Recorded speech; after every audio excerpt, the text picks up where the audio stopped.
If I may, I would just like to welcome everyone to this event this morning. So hello, good morning and welcome from me.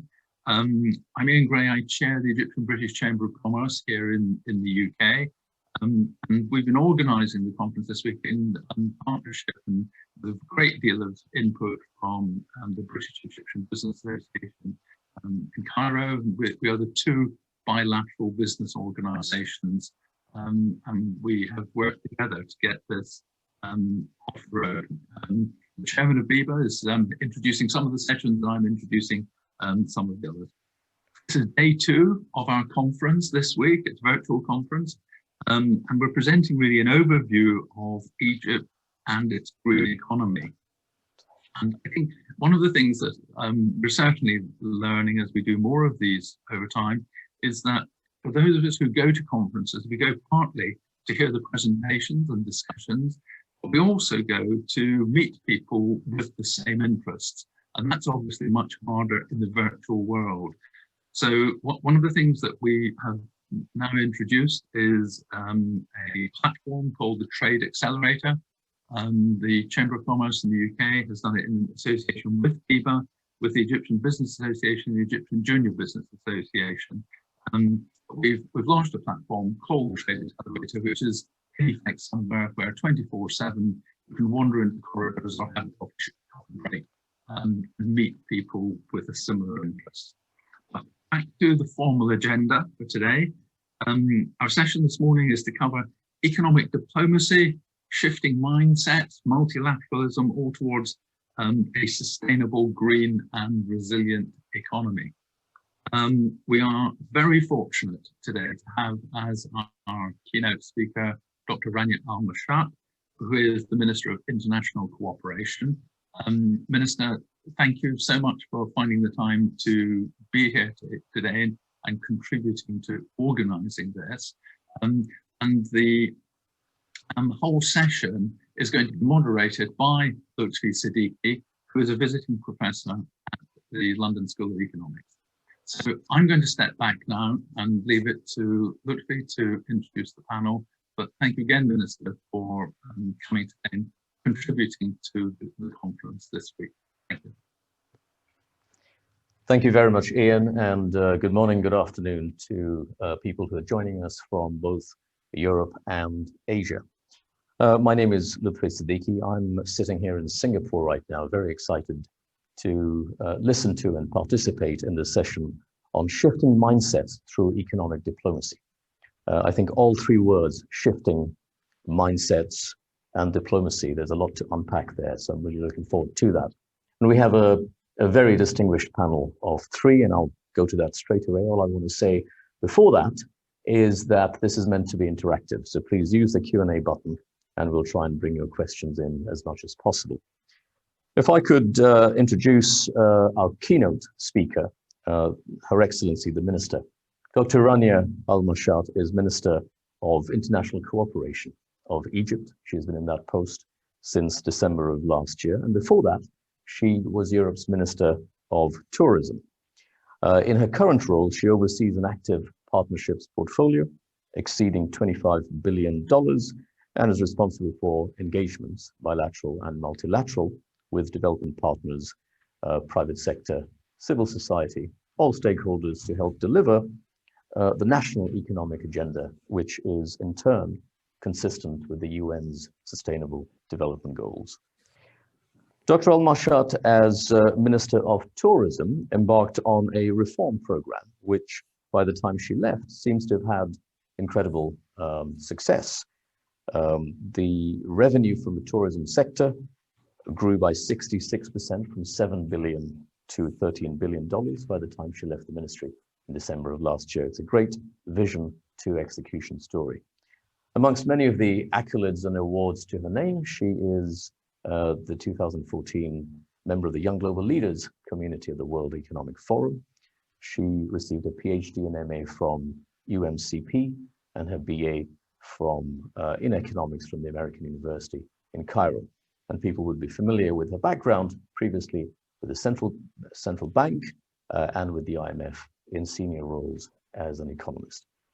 So without further ado, Dr. Al-Mashat, ma'am, the floor is yours. Thank you very much, Lutfi, and I'm very happy to join both Jürgen from EBRD and Eric from AIIB and you in Singapore. And if we're talking about multilateralism, this is multilateralism across borders. You're in Singapore, we have Eric in Beijing, we have Jürgen in London, and myself in Cairo. So I think the mindset has already shifted, and that we are able, all of us, to convene to discuss what is extremely important, which is green recovery and so forth. Let me just start by explaining why and what are the principles of economic diplomacy. Of course, when I took on this job in December, everybody was looking at 2020 as a year where many things were going to take off. And suddenly, everybody has been pushed to the limits with the pandemic. And this required a renewed sense of cooperation, an urgent sense of collaboration with different development partners, with different private sector entities, with different civil society. And when we talk about the role of the Ministry of International Cooperation, and I say that we are responsible for Egypt's economic diplomacy, there are three key principles. One of them is, or the first one is multi-stakeholder platforms, where we convene all development partners with line ministries to basically provide what has happened in their sector, and also what is the vision going forward, and how we can create synergies and complementarity between different financing or technical assistance, help or support from different development partners. The second principle has to do with the ODA SDG mapping, and this is extremely important. One of the key downside risks of the pandemic was, are countries going to be derailed from their SDG agenda? And what is extremely important is, how can we take a look at existing portfolio, development assistance portfolio, map them to the SDGs, so that going forward, as we are approaching 2030, now 9.5 years or maybe 10 years are ahead of us, what is the type of financing that we need in order to close these gaps? And then the third principle is global partnerships narrative. How can we all gather together and have a narrative that discusses what a country has been doing? In our case, our narrative that we chose is people and projects and purpose, people at the core and projects in action and purpose as the driver. And just, I keep on saying this, it's a very good year to be representing Egypt globally.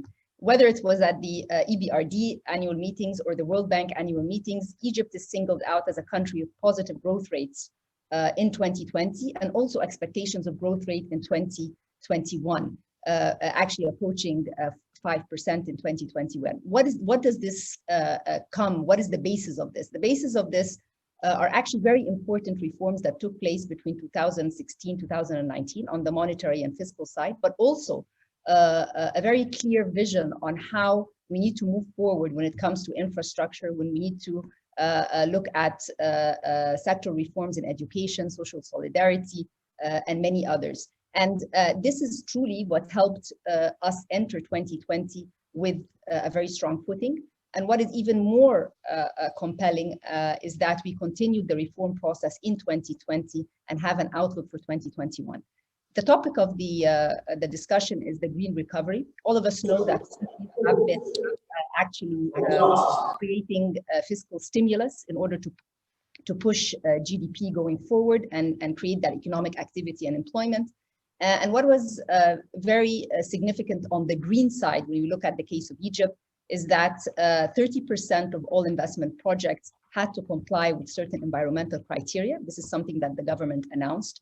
Something else, and this was for the first time ever in the Middle East, we have issued green bonds just last month. They started with 500 million. The demand was up to 4 billion. So we ended up with 750 billion with respect to that. If we take a look at the EBRD's strategy for the next 4 years, and as governor of Egypt at EBRD, we were discussing this during the annual meetings. The focus is on green recovery, digitalization, and women empowerment. And on these three key agendas, Egypt is doing a lot.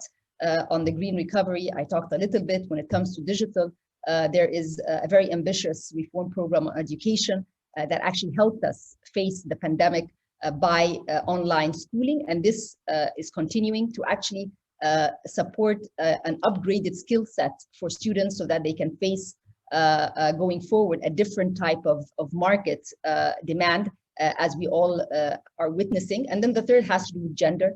And Egypt is the first country in Africa and the Middle East to actually launch Closing the Gender Gap Accelerator. It's Ministry of International Cooperation, National Council for Women with the World Economic Forum. And actually, we're one of the first countries to have a policy tracker during the pandemic, which is gender related.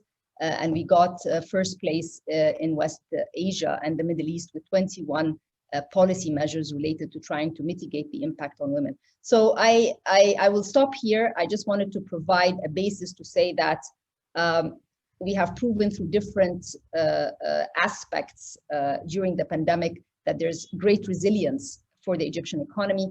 Reform happened before, and we were not derailed by the pandemic. On the contrary, we continued to push ahead on different fronts, and this is something that will go going forward. Again, we are trying to push economic diplomacy through the three principles that I mentioned, and looking forward to the discussion. Thank you very much.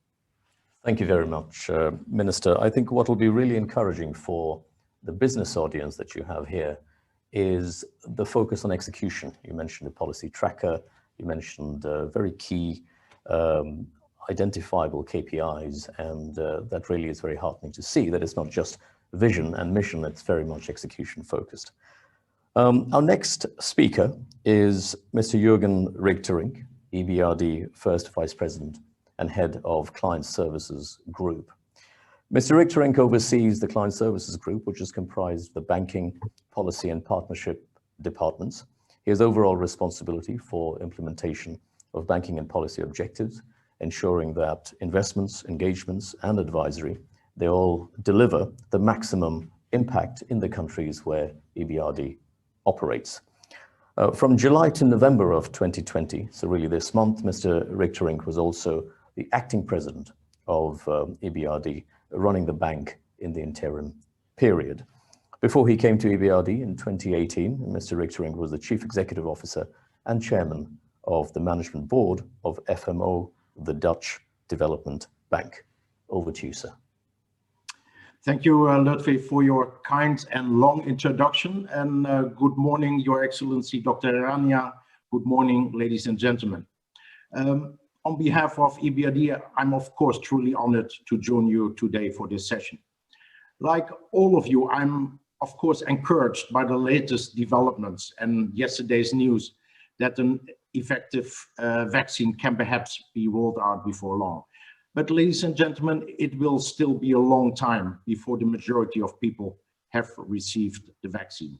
And any vaccine will certainly not make a difference to the current wave. Therefore, I believe we need to remain alert and cautious. I realize I almost sound like a politician right now, but in fact, as the virus continues to spread rapidly, many economies in the world are again facing serious disruption. And the long-term consequences of the current crisis still are only unfolding. So therefore, I believe that we have at least three immediate challenges ahead of us. First, supporting the economic recovery. Second, building back better. And thirdly, combating climate change. So let me start with the recovery. The pandemic has led to an unprecedented drop in global GDP. What is more, it has forced governments to intervene in the economy like never before. There will be short-term and long-term consequences, some of which we are discussing, by the way, today in our latest EBRD transition report, which we are launching today and which I, of course, highly recommend, and I'm sure Eric as well for that matter. Ladies and gentlemen, the crisis has exposed how well different countries are equipped.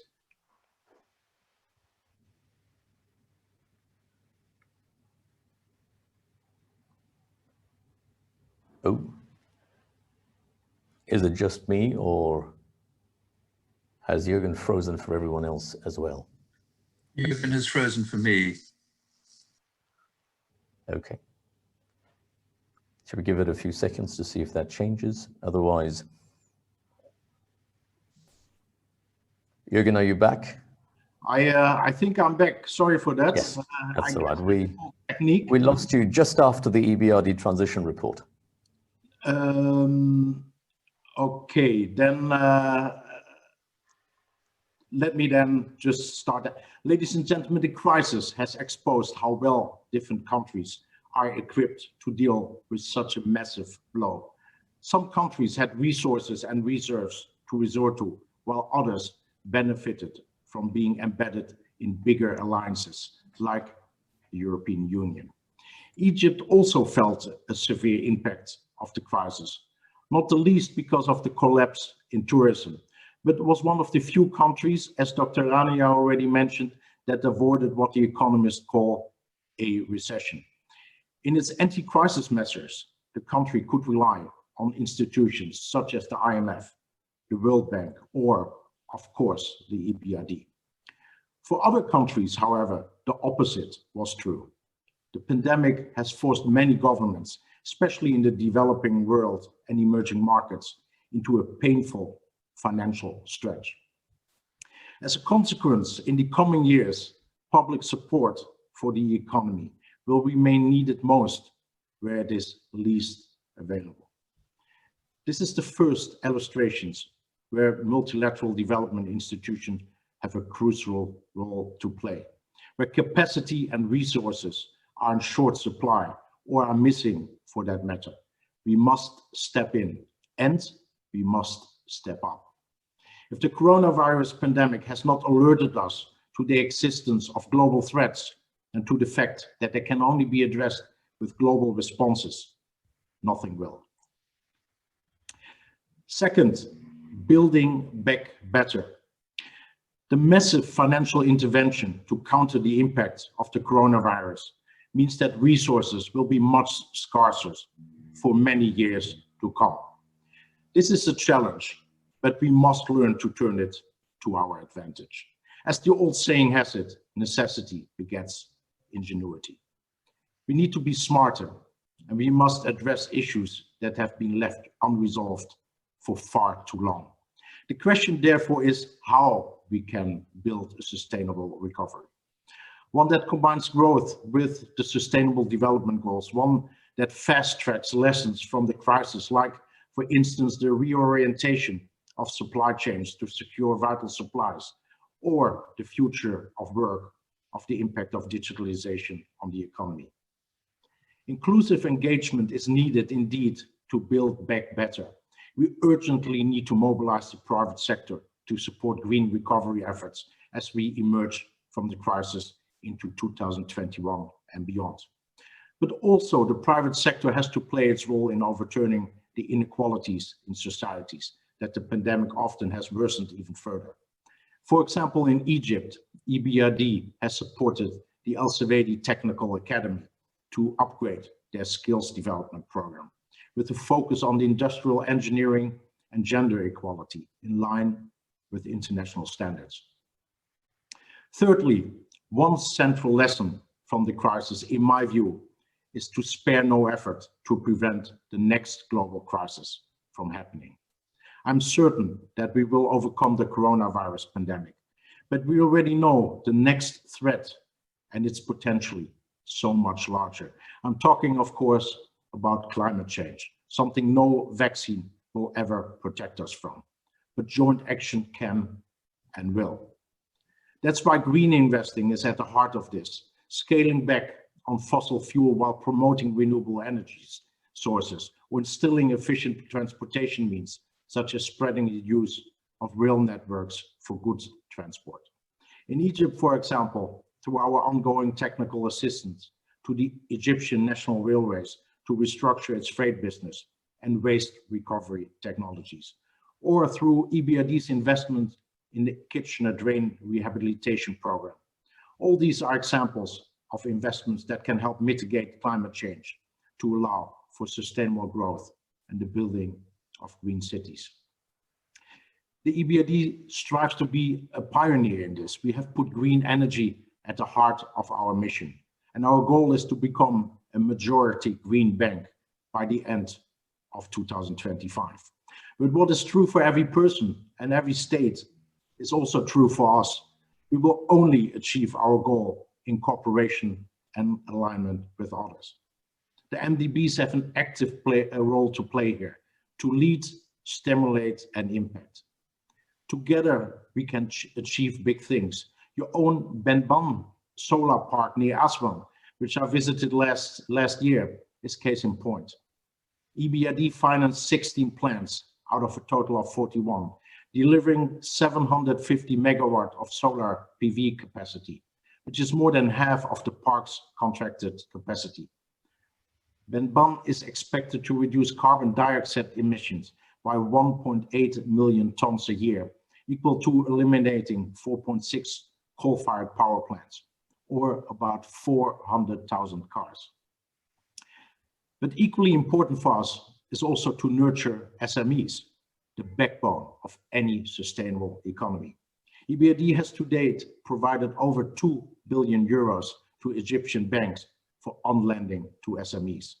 Since the start of the pandemic alone, yes, ladies and gentlemen, since March of this year, EBRD has extended over 700 million in SME and trade finance lines to banks in Egypt to support businesses. And our support to SMEs is not only financial. Through our small business initiative, well over 1,000 advisory services has been provided to SMEs, covering all aspects of business, from HR to operation and marketing. MDBs can capitalize on existing financial system to improve access to funds, but not just funds, knowledge and skills too. In Egypt, for example, we piloted with MBE a youth and skills in business program that can help youth scale up their businesses and SMEs in general to address the systemic issue of retaining skilled labor. But ladies and gentlemen, one development institution working on its own will not help achieve what is needed. MDBs must collaborate as investors and as partners in sharing knowledge, and also as active promoters of good governance. When I prepared for this panel, I read the Arab proverb, a known mistake is better than an unknown truth. I think this must be the spirit in which we work together as partners, advisors, and friends. Our activities are inspired by our shared desire to work as a force for good. We have the tools to build efficient and sustainable markets which can benefit all its participants. The lesson from the coronavirus pandemic is that cooperation is no longer optional, it's indispensable. So we must not waste any time to adapt to this changed environment and learn to make the best of it. Thank you very much. Thank you so much. Thank you so much, Jürgen. I love that line. No vaccine will protect us from climate change. Only joint action will. That's a great one. I already have a question for you, but I'll hold back on that for now, and we'll go to my friend, Dr. Eric Bergloff. Before I do that, a quick reminder to the audience. We'd like to take questions from the floor, so please use the Q&A button to drop your questions over there. Please allow me to introduce Dr. Eric Bergloff now. Eric is AIIB Chief Economist. He sets the vision and strategy for the Economics Department and leads the planning, implementation, and supervision of its work plan in support of the bank's mandate. He is the first Chief Economist of AIIB. He's a leading economist with significant achievements in economics and international development. Before joining AIIB, he was director of the Institute of Global Affairs at the London School of Economics, where I saw him launch the LSE Global Policy Lab extremely successfully, engaging advanced and emerging economies on research-based policy design and implementation.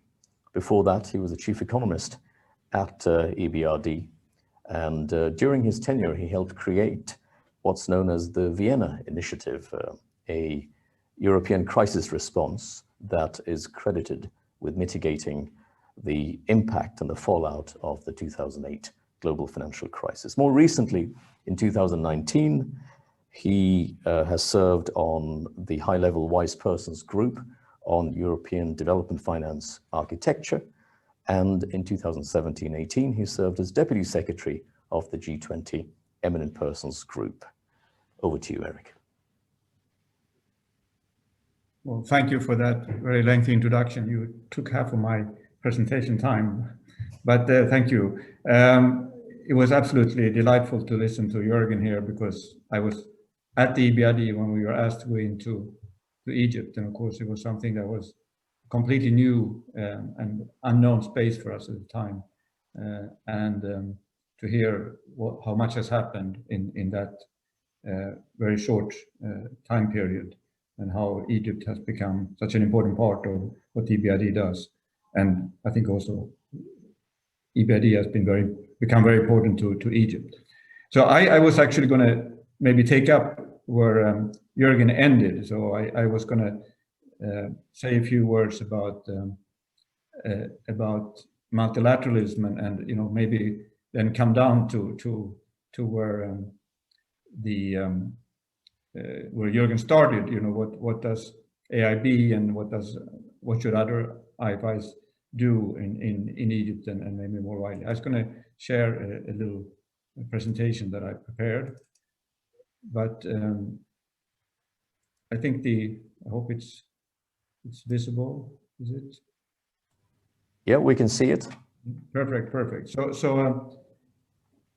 So as was mentioned, the COVID-19 has clearly been a wake-up call for multilateralism, and as if we probably didn't need to be reminded, but still it's been a very important experience, and I think we have learned a lot, and I will try to come to some of those lessons.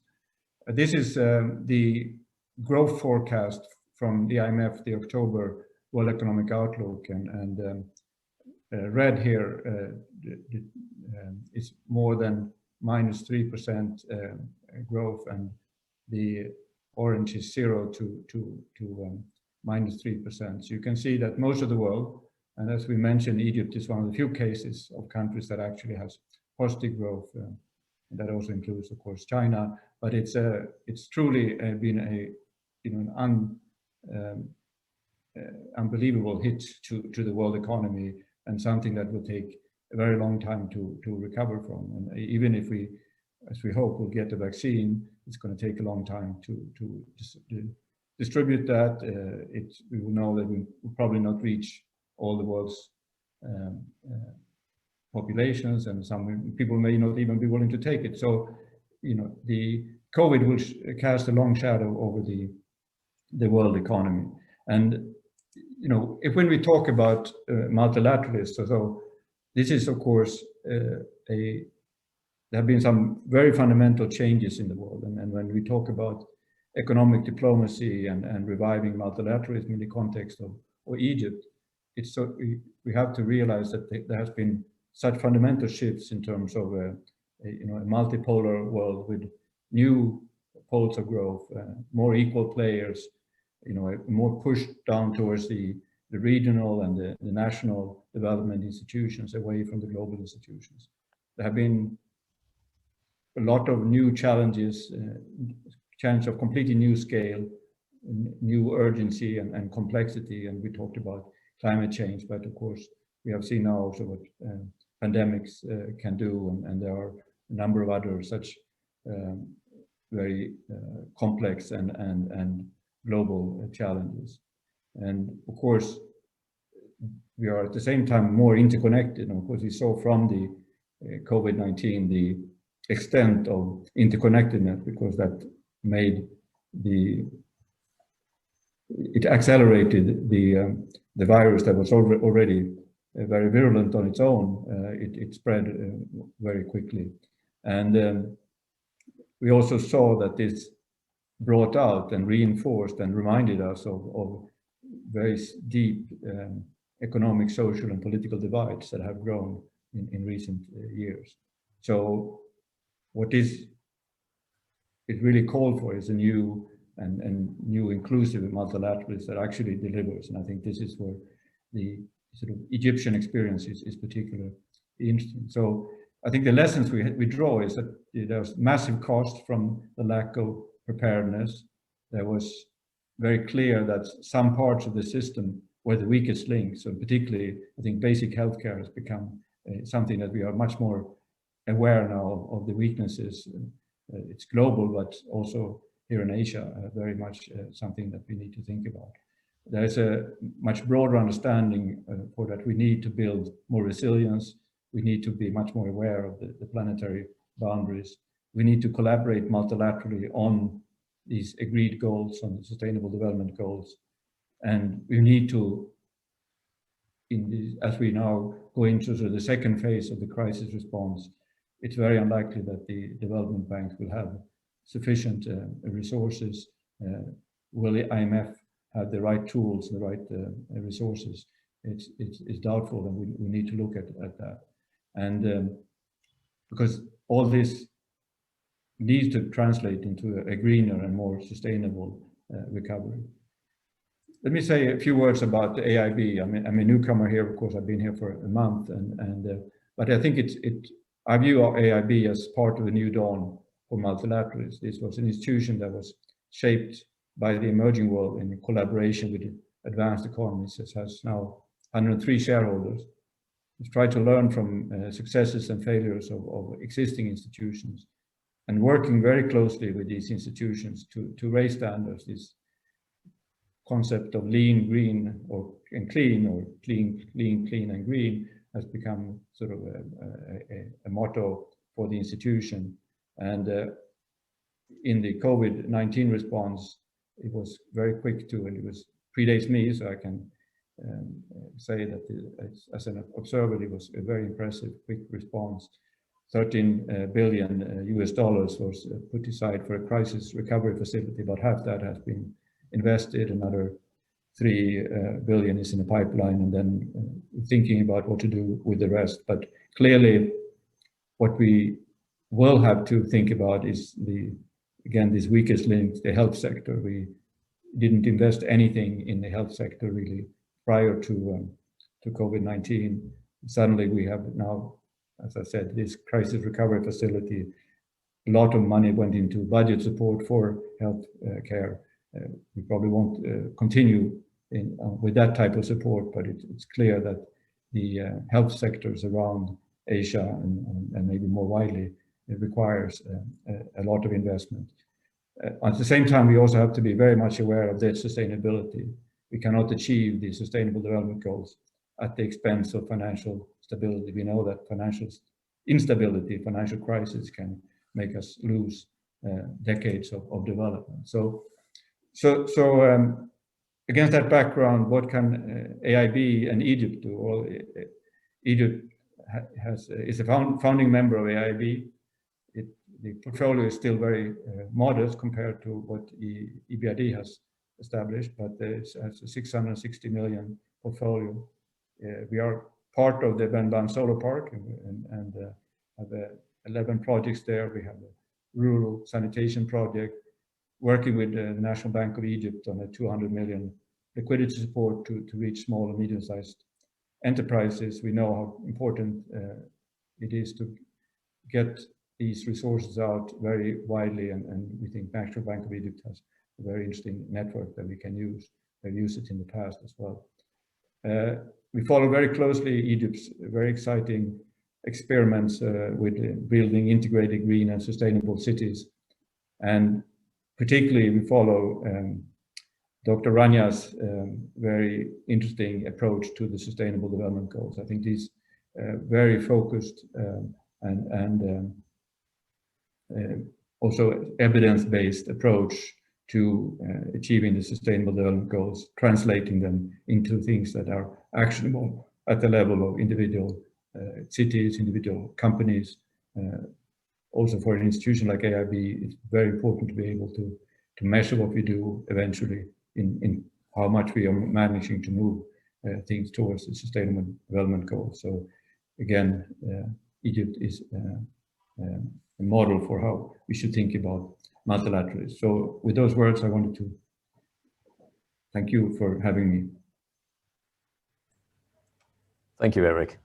Here is the greener, more resilient recovery. This is the IMF's forecast for 2021.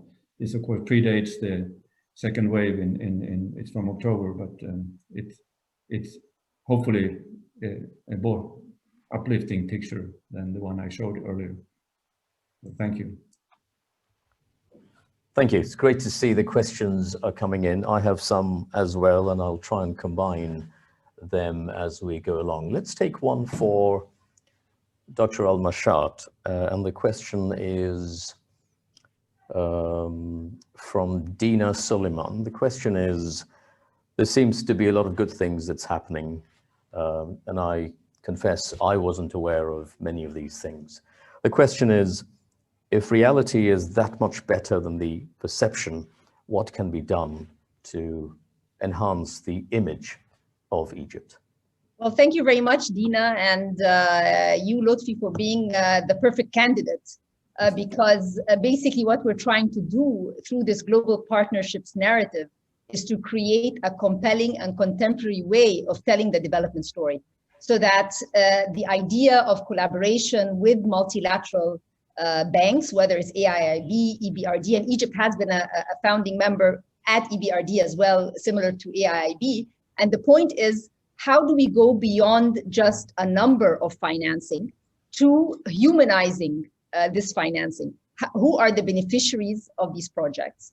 Are these projects sovereign projects only, or are they sovereign with private sector, or are they a private sector only?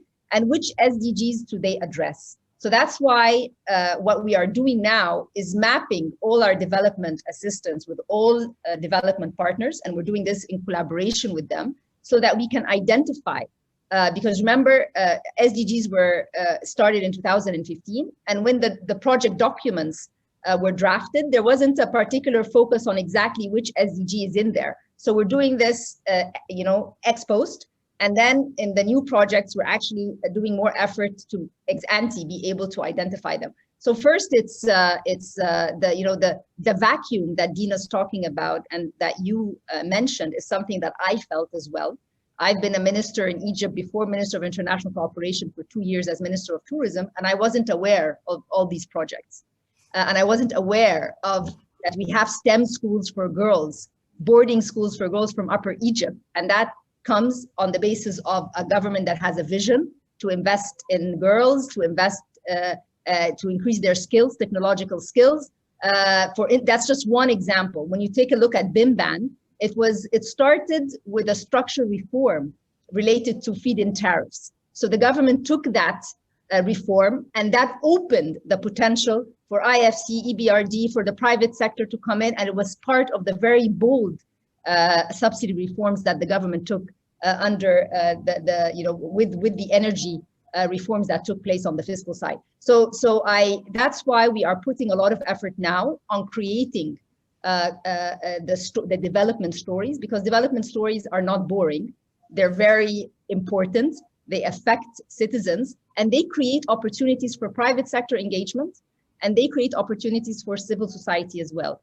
And what is needed and what is happening is that blended finance between multilateral partners, having that ODA as well as also other types of financing come together on different projects is very, very important. So, if it weren't for the delay of Corona, you would have seen more of our narrative out there. But please, I tell Dina to follow us on Instagram, on LinkedIn, on Twitter, so that you get a flavor of some of these projects documented in different films and so forth. And we are continuing. We have a portfolio of $25 billion across all development partners, both bilateral and multilateral. And it is a fascinating development story.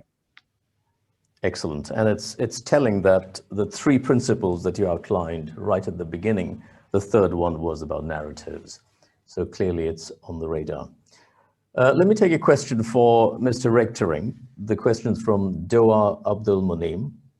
How is Egypt expected to benefit from EBRD's new Green Investment Initiative that was approved during the annual meeting in October?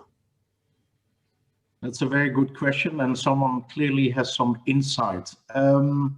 Look, I can dazzle you now with numbers. I can tell you that over the first 8 months, of this year, 9 months actually, EBRD has already invested over 8 billion, more than 30% more than over the same period last year, which was a record number for this year. And I can tell you all other records which we have achieved so far this year. But one thing which we haven't achieved, and now I'm coming to the question, is actually our green financing. Because when we look at the share of green financing this year compared to last year, when 46% was actually green financing, we see that has dropped to below 30%. So this year is an exceptional year in the fact that we always couldn't apply conditionalities to our financing. And it's the same in Egypt. In Egypt, since 2012, we have invested over $5 billion in over 100 projects. But when you look at, and also this year, as I mentioned, to support SMEs, to support the economy, we have already invested over 750 million. But when you look at the green component of this financing, it is far below 10%. So the question is not what can Egypt do. There is no upper limit. There is no cap. We are interested in anything, all good projects which Egypt and its companies bring forward. By the way, something else is also and Dr. Rania already mentioned it, we do see at this point in time still an above average percentage of our investment in government or state-owned enterprises. So also there, I urge all the investors which are currently watching, come to EBRD. Of course, it needs to be bankable, but we are ready to support you, and we don't have any caps whatsoever. Thank you. Thank you for that. Eric, a question for you. So I'll have to remind myself that this is a Chamber of Commerce, Business and Investors audience. And the topic is diplomacy, economic diplomacy. And certainly from where I sit here in Singapore, it's obvious that there are certain fault lines on the geopolitical level right now, which is why I guess the change in mindset for diplomacy is being mooted. The question from an investor's perspective is, how serious are the geopolitical fault lines, or should we just ignore those and look at the investment, business and financing opportunities? Well, I think they're very serious, of course. If you look at what happened now in the COVID-19 crisis, there was this shock to the system and to the global value chains to trade. It has actually recovered remarkably quickly, in part because a lot of that recovery happened in China, which is a little bit ahead of the world in terms of the cycle, and had got this kind of control relatively quickly. So, but it basically means that we are back more or less to where it was when COVID-19 hit. But of course, what hasn't gone away was the geopolitical dimension. And of course, COVID-19 brought out that geopolitical tension. And I think that is hovering over the whole global system. And the idea that we somehow would split up the world in two or more camps that would have parallel production systems and so on, I think that is a very frightening prospect for anyone who thinks about the global system and about multilateralism. So I think it certainly is there, and it's something that I think these multilateral institutions have with very important responsibility to try to fight against, because it is we have such important challenges to address together. We talked about climate, we talked about pandemic preparedness, all those things. We are much better equipped if we can work together, if we have a efficient global system that for production of goods and services, but also for information exchange and all those things. So yes, I'm very worried about this. In fact, it's I think part of the reason why I'm sitting here in Beijing, that if I can be part of this in any way to try to prevent that from happening, that would be very meaningful. Great, thank you. Let's take another question for Dr. Al-Mashat. This is from Sameh Gabra. How can we position Egypt to compete for the China +1 strategy? Do we need legislations, strategies, roadshows? I guess, how do you bring business, manufacturing, and so on into Egypt if there is a global shift of manufacturing facilities happening right now? You know, I mean, Egypt's foreign policy has been one which is very balanced. So if you take a look, you will find that in our new cities, for instance, China does play an investment role. If you take a look at some of the transportation, very important transportation projects, there are very important investments there as well as other investments from different countries. So we have not been, geared towards one versus the other. And I think how we economically try to portray this is, as both very distinguished speakers showed, Egypt has potential. And it's not potential just in the rhetoric. It's potential that has been realized in terms of projects on the ground. And whether it's development partners that are talking about these projects, or private sector that has actually also participated in BIMBAN or participated in different agricultural projects, etc. All of them have been quite successful. Scale makes a difference. The ability to actually be in an area that you can, you're a gateway to Africa, you are important in the region. We have very important deals when it comes to petroleum and natural gas, electricity transmission channels with Africa and Europe. So there's this mix of sectoral offerings, if you will. And the government has not been only doing it by itself, but we have the credible institutions that are putting or voting with their financing, which is extremely important. And number two is that as the world is changing and everybody's talking about a new normal, I mean, of course, notwithstanding the vaccine that just came out yesterday, I think that, we cannot think of comparative advantages for countries the same way we did before 2020. I think countries that are going to be sort of post-pandemic stories are ones that were more stakeholder engaging and ones that were more committed to their SDG and development agenda. So that's how you distinguish yourself, in my view. And that's what the Egyptian government was very keen on. Reforms continued. Our partners continued, like, for instance, Egypt in 2020 with our international partners, we were able to finance on development finance around $7.5 billion. That's not a small amount of money. And when we take a look at the sectors, their health, their transportation, their social solidarity, et cetera, et cetera. So and of course the private sector through SME financing and so forth. So I would say that that we have a very important on the ground story to portray and just continue doing more of what we're doing. Thank you. Closer to my time zone, Japan has rolled out an incentive program for companies to leave China, up to 50 of those, not just to go back to Japan, but also to go to third countries. Thailand has also rolled out incentive packages for manufacturing to come in the current environment.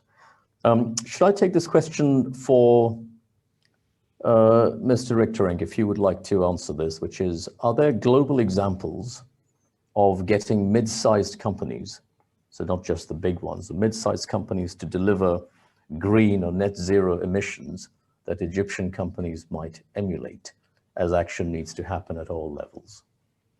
Are there mid-sized companies? It is indeed true that many of the FDIs in countries like Egypt, but beyond, are done by larger multinationals. When you look at mid-sized companies, what companies usually require is a stable and reliable investment climate. And to be honest, I think Egypt has been working on this for the past many years. We've seen, and Dr. Rania already mentioned that, extensive reform program. We've seen significant investments in infrastructure upgrade over the last 5, 6, 7 years or so. And that has created, and this is maybe an MDB term, but like an enabling environment. And that has led to, let's say, a much more stable macroeconomic environment, flexible exchange rate, reduced inflation, reducing interest rates. So this all are enabling factors. And it is very logical that first the large companies invest and then the smallers. In terms of maybe one more thing on the green financing, we sometimes forget that green financing is not only the right thing to do, but also the most economic thing to do. And actually, to be honest, if I would be a business owner, I would also look at the economics, of course. When we look at examples like Ben Ban, but also in Jordan and other countries, actually, when you look at the price able to achieve with solar plant, it's far below any conventional fossil fuel energy production. So it's not only the enabling environment, it's also because over the last few years, we've seen technologies evolve, and now it has become more economical as well. Thank you. And when you mentioned that you had already committed 700 million to SMEs in Egypt, that was a completely new information for me. I certainly wasn't aware of that.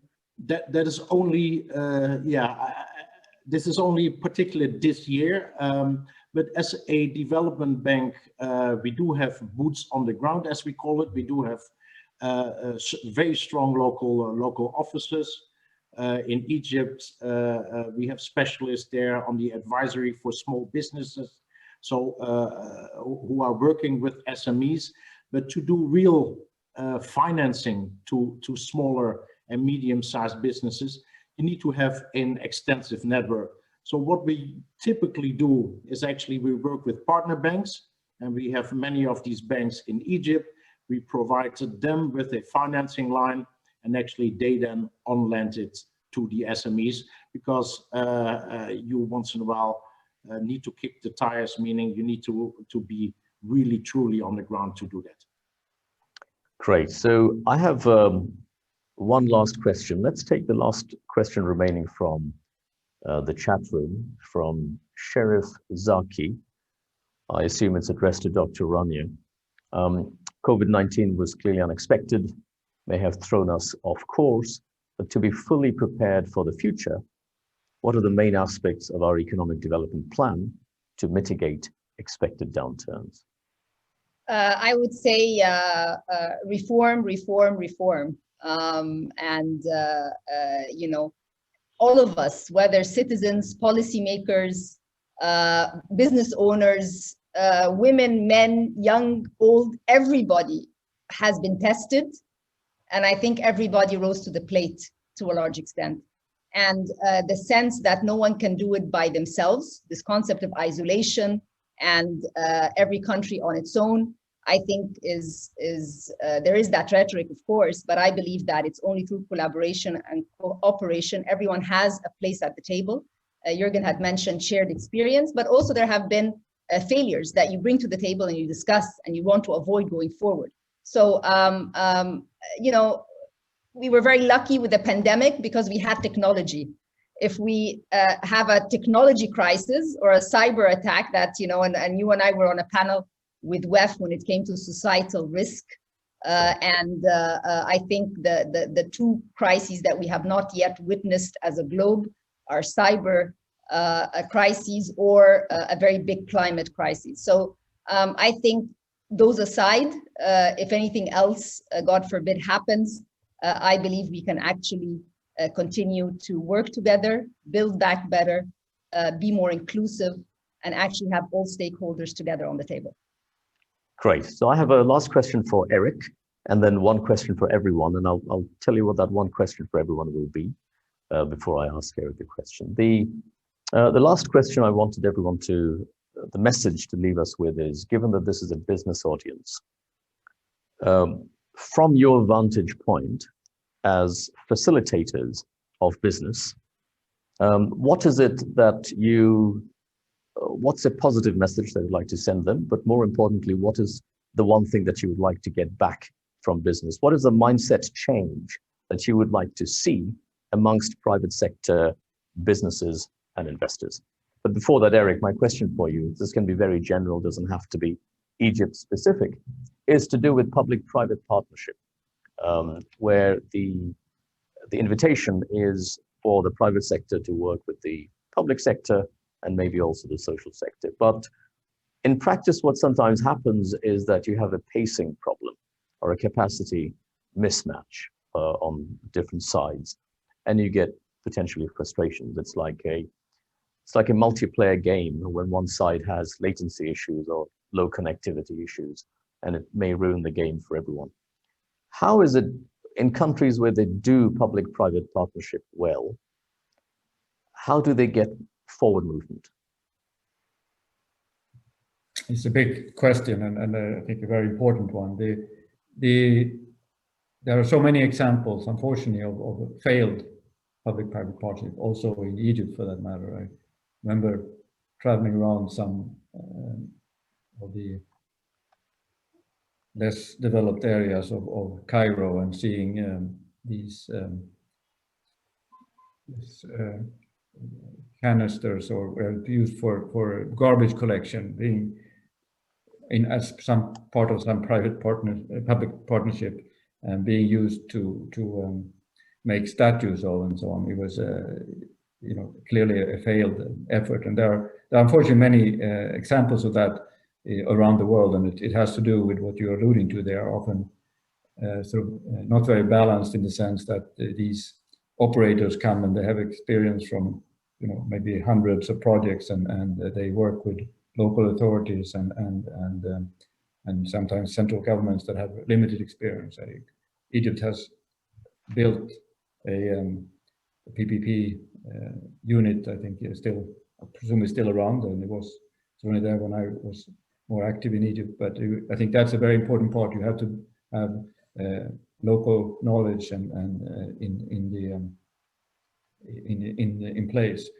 But here I think the multilateral development banks are absolutely critical, because they can help both be sort of a balancing force in these relationships. They can help the public part of this to make it a more balanced relationship. They can help to mitigate conflicts that almost always arise. I remember when I came to EBRD, one of the first things I did was to look at do an inventory of all the PPPs that we had done at the time. I think it was 26, and every single one of them had been renegotiated at least once. So these are very difficult things to, and of course they run over a long period of time, and things change, and political majority changes. So these are complex things.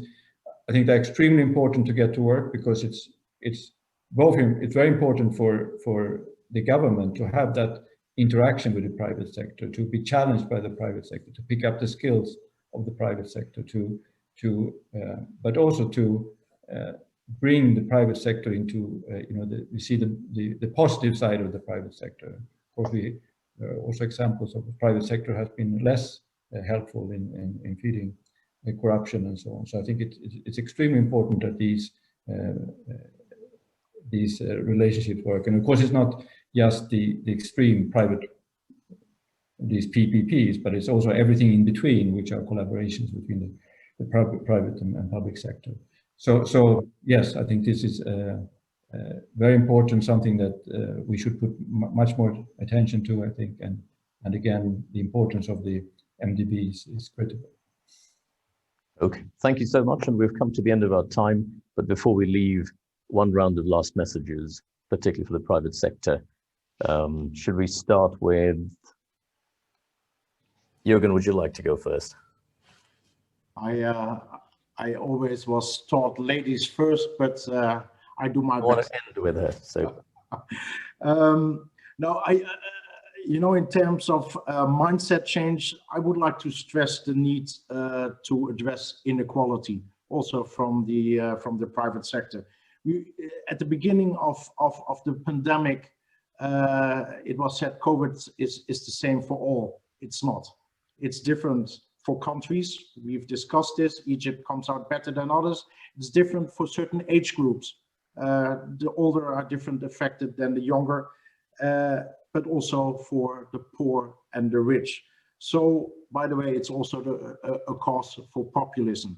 So that would be my first message. And the second, and then I really stop, embrace diversity, because that is very important in all decision making anyhow.